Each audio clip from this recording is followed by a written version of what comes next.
The pain wasn't just from losing my child, but also from my husband's lack of empathy as he expected me to care for his sister instead of taking care of myself. I screamed at my pregnant cell and told my husband to choose me or her. I know this sounds wrong, but please hear me out. I'm currently typing this all up while my husband's entire family is sitting downstairs. So I, 29F, have been married to my husband for 8 years. About 2 months ago, I had my third miscarriage, 31 weeks. I won't be talking about it because it makes me feel so depressed, but you'll need to remember this. About 4 months ago, my sister-in-law, 20, came crying at our doorstep telling us she's pregnant, and her boyfriend didn't want anything to do with the pregnancy and had nowhere to go. My husband and I openly took her in, welcomed her into our home with open arms. For the first few weeks, it was really hard for her. Understandably, I sat with her for hours, holding her when she cried, binging our favorite TV shows, eating so much ice cream we quite literally fell into a coma. It was really bonding for us. So I thought, here's where it starts going downhill. I take pride in my neat, clean home. My sister-in-law, on the other hand, did not. She would leave her clothes all around the house, leave her dirty dishes wherever, even went as far in leaving her sex toys on our living room table. I tried to talk to her directly before I talked to my husband. She immediately started crying and told me she'd try to be cleaner. I hugged her, told her it was okay. But this is a clear boundary for me. She told me it wouldn't happen again. But it only got worse. She told me I was expected to do her laundry, dishes, and clean her room daily because she's the pregnant one. Well, I do understand how hard it is being pregnant. I just couldn't allow feeling like a maid in my own home. Disclaimer, I bought this house, not my husband. It was all me, not to mention my recent loss of my child, so. I told my husband. But what he told me shocked me. His exact words were, "Honey, she's going through a lot right now. We really should be helping her out. Plus, it might make you feel better to take care of someone who's pregnant." I was pissed to say the least. Make me feel better. She's going through a lot. We need to help her. Letting her stay with us wasn't enough. While I don't want to invalidate her pain, my husband and I were also going through our own problems. Anyways, we moved on. I did my best to maintain work and the household chores. My husband works 7 a.m. to 7 p.m., so he isn't around to help much. I work full-time from home, so it's been super stressful. When I even try to ask for help from my sister-in-law, she always makes an excuse. Even if she's just watching TV, the one thing that pushed me over the edge was I went out to buy my one food that I have actually enjoyed eating after my miscarriage. I wrote my name on it and directly asked my sister-in-law to not eat it. Well, I went to go to my fridge to get it. And you'll never guess, she freaking ate it. Now you may think it's just food. I buy all the groceries, basically pay all the bills. I don't mind people having some of my food, but the one thing I ask to not be touched gets touched. I told my husband, and of course he rubbed it into my face that she's pregnant. I need to be less selfish, and life is about sacrifices. I was so upset I told him I felt like him and her were the horrible roommates people talk about on Reddit. He didn't take that well, lol. Which leads us to my title. My sister-in-law planned a random baby shower party thing at my house.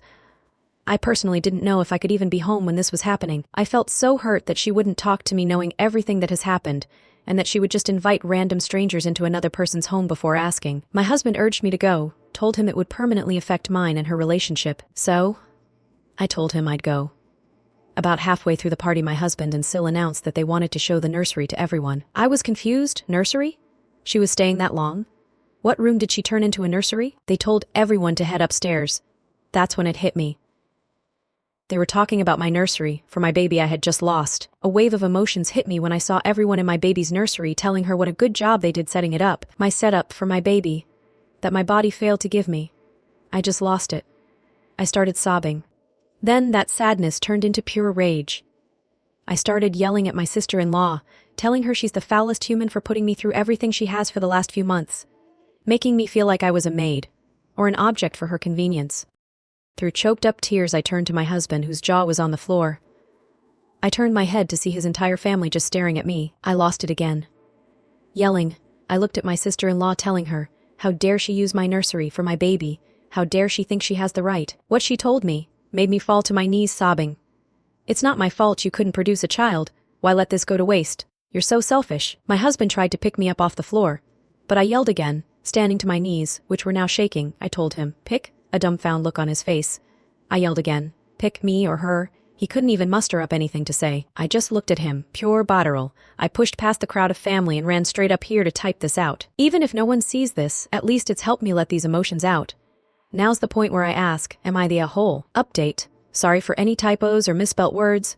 I'm not quite sure if this is the proper way to do an update, but hopefully everyone can see it. First, I just want to address a few comments. You can skip this part if you don't care. LOL, I know I had a stillborn. The only reason I say miscarriage is because that is what my obstetrician told me was happening. Second off, some people have been saying this story is fake because of the way I described the argument. Falling to my knees, pure betrayal. Yes, I figured out I spelt it wrong. I can assure you it is not. I cannot make anyone believe me. But this is my life, so you can either think it's fake or not. Here's the update everyone's been asking for. Buckled up, it's a long one. After posting my story on Reddit, I sat on my bed, wiping my tears and telling myself I will not take this disrespect. I walked downstairs, shutting my nursery door on the way. I was greeted with everyone comforting my sister-in-law. I kindly asked everyone besides my sister-in-law and husband to respectfully get the fuck out of my house. After all the dirty looks and shaming, it was just my husband, sister-in-law, and myself. They sat themselves on the couch, not saying anything. I sat with them. The silence felt like forever. None of us had anything to say. I knew I'd have to start the conversation. I looked at my husband and said, "Did you decide?" He looked at me, just staring. I asked again, in a firm tone this time. He ended up mumbling some sort of insult, and I couldn't really make out what he said, something with bitchy. I stood up and told them both to get out. Then they wanted to talk, telling me this was all a misunderstanding, that they were sorry, blah blah blah. I grabbed a backpack from my shoe closet and told them to pack their shit. My sister-in-law told me I couldn't just make her leave and that I was a horrible person. I laughed in her face and told her, "This is my house, and I can do whatever I want." My husband stood next to me and told her it was only for a little while. I turned to him and said, "Oh, you too? Get out." He got all mad and told me we were a married couple and that this isn't how marriage works. I told him, "No, it's not. Marriage is where two people support each other and don't treat their wife like shit." They both ended up leaving after hurling many insults toward me. Oh, but wait, it's not over. This morning, as I was getting ready for a Zoom meeting with a few co-workers, my husband showed up. I let him in, telling him to get whatever he needed and to go because I had to work. He started apologizing and telling me he wanted to make it right. I told him I just needed time away from him. Then he threw in my face, "Well, it's not my fault you lost our children. Maybe this would have never happened. My sister was right, you are selfish. I have never made my husband feel like he cannot grieve with me over this. Never made him feel less than because of his pain."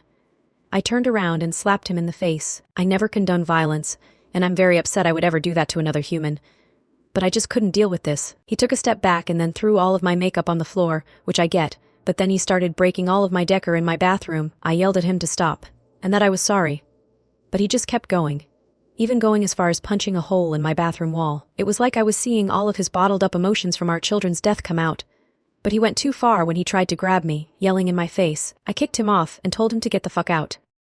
He walked out of the bathroom, and I watched him break a few more items as he left. The second he left, I had a panic attack.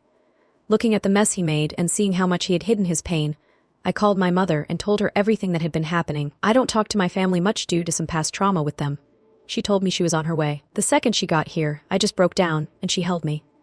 Then she stood up and started taking pictures of everything he broke. I asked her what she was doing, and she turned to me and said, "We're suing this puss." I honestly didn't even argue. I was so hurt by everything my husband did to me. My mom packed up my computer, and I grabbed a few outfits. My mom and I drove to a hotel, and she insisted on staying with me.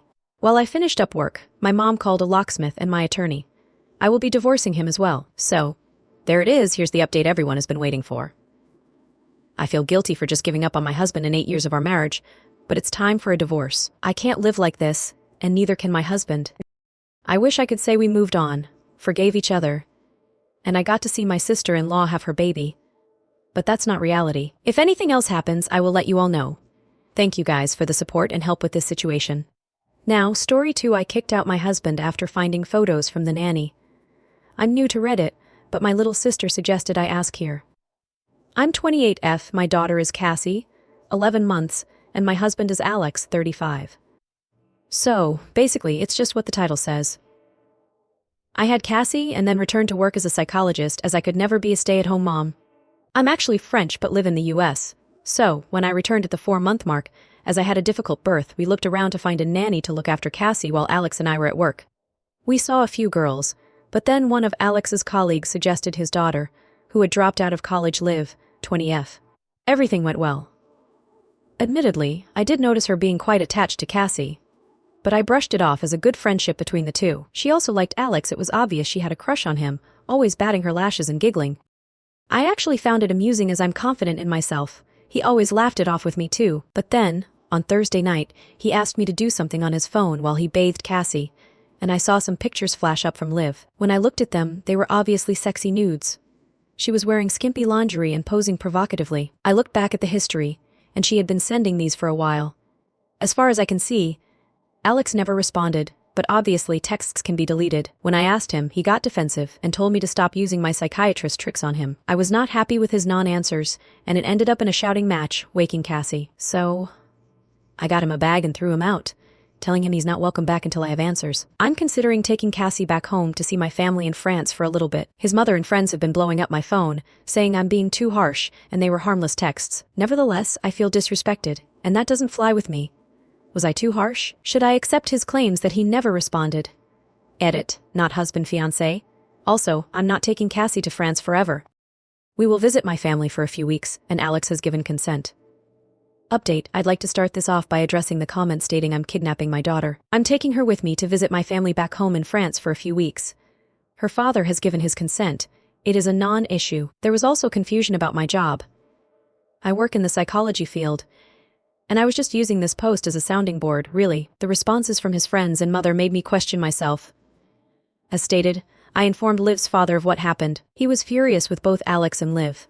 He apologized to me and said he would try to get the truth from her, and that she rebels any chance she gets, but this was disgusting. I then looked through the camera in my daughter's nursery and saw a clip of Liv asking if she wanted a sister or brother from Miss Livy and Daddy. That made me feel sick to my stomach. She responded to her dismissal with denials, but I told her I had the footage and that she was never to lay a hand on my baby again. But if she wanted Alex so bad, she could have him. I reminded her that how you get them is how you lose them, and he would soon tire of a 20-something college dropout kid. Alex returned to the house temporarily for us to talk. After showing him the camera footage and texts from Liv, he broke down and said he was really sorry. He admitted that while nothing had physically happened between them, they had been exchanging photos and messages. He showed me the original messages, and it was her who had pursued him. She started by saying she felt like a schoolgirl around him and said she needed advice from an important man like him. She sent a photo of her in lingerie, asking if it was sexy. He started out not really responding, but after a few texts he replied, and it started from there. She was saying things about them being a happy family together, but he never responded to those texts. He begged me to forgive him and start fresh. He said we could move, that we had plenty of money, and he would do whatever I wanted. I told him what I wanted was to go home for a few weeks, so that's what I'm doing. Cassie and I are flying tomorrow. He honestly looks so pathetic right now. They are welcome to each other. There will be no wedding, and I will be consulting with a custody lawyer once I get to France to see my options both in the US and internationally. But as someone in the comments said, I stayed in the US not because I think it's a good place to live, but because that's where Alex was based and wanted to build our family. However, I will always support the father-daughter relationship, but he cannot have our daughter and his nanny. Now that's not happening. I would like to move home and most certainly away from the slutty nanny. I am not looking for custody advice. Mini update from Liv's father. He has found and sent me some of the deleted messages. Liv talks about wanting me out of the picture so she can be Cassie's mom. Update 2. Hi guys, thanks so much to all of you for the support and advice under my 2 posts. There are also some very obvious and secure insults in the comments claiming I'm kidnapping my daughter. You're giving my sister and me some great laughs. Anyway, for the update, Cassie and I have been in France for 2 days now. It's been so wonderful to be back with my family after missing them for so long. They've been doting on Cassie, especially my mother and father, who, even though they are divorced, remain very amicable for the sake of my sisters and me. My mom had a whole room set up with toys and blankets for Cassie. I've also been loving the wine and cheese and gossiping with my sisters. It's been very good to let loose after all the stress, honestly, and I've gotten to ride my family's horse and show him to Cassie, finally. Someone suggested I meet up with some old friends to go out and let loose, so that's exactly what I did last night. I had a great night meeting back up with some of my old university friends. We went out into the city, had some great food and wine, and went dancing. There's this one guy from our group who used to be very flirty with me back in the day. Anyway, one thing led to another, and we ended up going back to his place. It was good, actually. He listened to what I wanted, and we were both very pleased in the end. Smile. Cassie's happy as well. I'm meeting a lawyer today, and my ex has been ringing. I let him talk to Cassie whenever he wants, but I'm refusing to engage while I'm on my break. Edit, people need to calm down. I didn't say I had sex with him. Since people seemed to want details, we went back to his place, talked about life, and had a make-out session. Although it doesn't matter, as I had already kicked my ex to the curb. Also, Liv contacted me out of anger when Alex cut all contact with her to show that they had a one-night stand a few weeks before I found out. Update 3. Hi guys.